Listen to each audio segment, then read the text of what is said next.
નમસ્કાર, એશિયાના સૌથી જૂના અખબાર મુંબઈ સમાચારના ડિજિટલ પ્લેટફોર્મ પર આપનું સ્વાગત છે અને હું છું જીગર પંડ્યા. નજર કરીશું મહત્વના સમાચાર ઉપર. દિલ્હી પોલીસે ડ્રગ્સનો જંગી કન્સાઇનમેન્ટ જપ્ત કર્યો છે. દિલ્હી પોલીસની સ્પેશિયલ સેલે લગભગ 2000 કરોડ રૂપિયાનું કોકેન જપ્ત કર્યું. દિલ્હી પોલીસના જણાવ્યા અનુસાર સ્પેશિયલ સેલે 565 કિલોથી વધુ કોકેન રિકવર કર્યું છે. આ કેસમાં 4 લોકોની ધરપકડ કરવામાં આવી છે. આ દવાઓની કિંમત અંદાજે 2000 કરોડ રૂપિયા આંકવામાં આવી રહી છે. ચૂંટણી વ્યૂહ નીતિકારથી રાજનેતા બનેલા પ્રશાંત કિશોરે ઔપચારિક રીતે પોતાનો રાજકીય પક્ષ શરૂ કર્યો છે. પ્રશાંત કિશોરે પોતાની પાર્ટીનું નામ જન સુરાજ પાર્ટી રાખ્યું. આ સાથે જ બિહારના રાજકારણમાં એક નવી પાર્ટીનો ઉદય થયો છે. બિહારમાં 2025માં થનારી વિધાનસભા ચૂંટણીમાં પ્રશાંત કિશોરની પાર્ટી તાલ ઠોકશે. કોંગ્રેસના મહાસચિવ અને મુખ્ય પ્રવક્તા સચિન સાવંતે કહ્યું કે દેવેન્દ્ર ફડણવીસ મહારાષ્ટ્રના નાયબ મુખ્યમંત્રી છે. તેમના દ્વારા વોટ જેહાદ શબ્દનો ઉપયોગ કરવાનો અર્થ એ છે કે ફડણવીસ દ્વારા ભારત રત્ન ડૉક્ટર બાબા સાહેબ આંબેડકરના બંધારણ દ્વારા દરેક વ્યક્તિને આપવામાં આવેલા મતદાનના અધિકારનું અપમાન કરવામાં આવ્યું છે.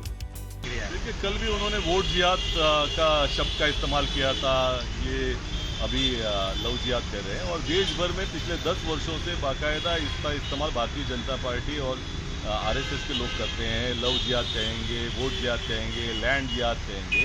ये दरअसल ये पूरा जो देश भर में 10 वर्ष में प्रोजेक्ट चल रहा है आरएसएस और भारतीय जनता पार्टी के माध्यम से, जिसका नाम है संघ जिहाद, इसके अंतर्गत इस शब्दों का इस्तेमाल करने के लिए भारतीय जनता पार्टी और आरएसएस के नेताओं को कहा गया है.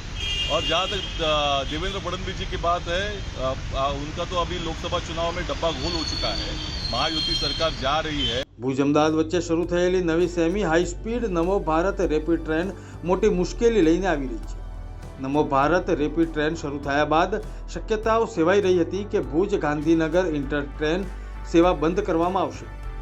ભુજ ગાંધીનગર વચ્ચે દોડતી ઇન્ટરસિટી ટ્રેન સેવા બંધ કરી દેવામાં આવી છે, જેને કારણે અનેક પ્રવાસીઓ રજડી પડ્યા.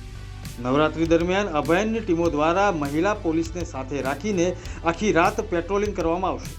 અભયમના સૂત્રોએ કહ્યું કે આગામી નવરાત્રી દરમિયાન યુવતીઓની સાથે છેડતી કે અન્ય કોઈ બનાવો ન બને તે માટે સતર્કતા રાખવામાં આવી રહી છે. અભયનની ટીમો દ્વારા કાઉન્સિલર તેમજ મહિલા પોલીસ પણ હાજર રહેશે. યુવતીઓને એકલવાયા રસ્તા પર પસંદ નહીં કરવા અને પરિચિતોના ગ્રુપમાં રમવા, અજાણી વ્યક્તિ સાથે ખાવા પીવાથી દૂર રહેવા અને કોઈ પણ જરૂર પડે તો અભયમની મદદ લેવાની અપીલ કરવામાં આવી રહી છે. ગુજરાતમાં ચોમાસાની પેટર્ન બદલાતા જ રોગચાળો ફેલાયો છે. મોટાભાગના ઘરોમાં બીમારીના ખાટલા જોવા મળી રહ્યા છે.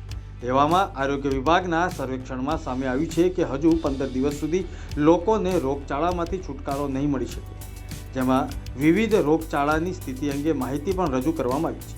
રાજ્યમાં હાલ પાણીજન્ય અને વાહકજન્ય રોગચાળો ફેલાયો. રાજ્યના શહેરો સહિત ગામડાઓમાં ઠેર ઠેર ગાંધી જયંતિની ઉજવણી કરવામાં આવી.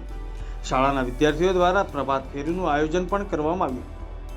મહીસાગરના લુણાવાડામાં ગાંધી કુટીર ખાતે આદિજાતિ વિકાસ અને રાજ્યના શિક્ષણ મંત્રી ડૉક્ટર કુબેર ડિંડોરે ગાંધીજીની પ્રતિમાને સૂતરની આંટી પહેરાવીને પુષ્પાંજલિ અર્પણ કરી. પિંપરી ચિંચવડમાં ભોસરી પોલીસે 24 વર્ષીય યુવકની ધરપકડ કરી છે અને તેની પાસેથી ચોરીની 15 મોટરસાઇકલ જપ્ત કરી છે.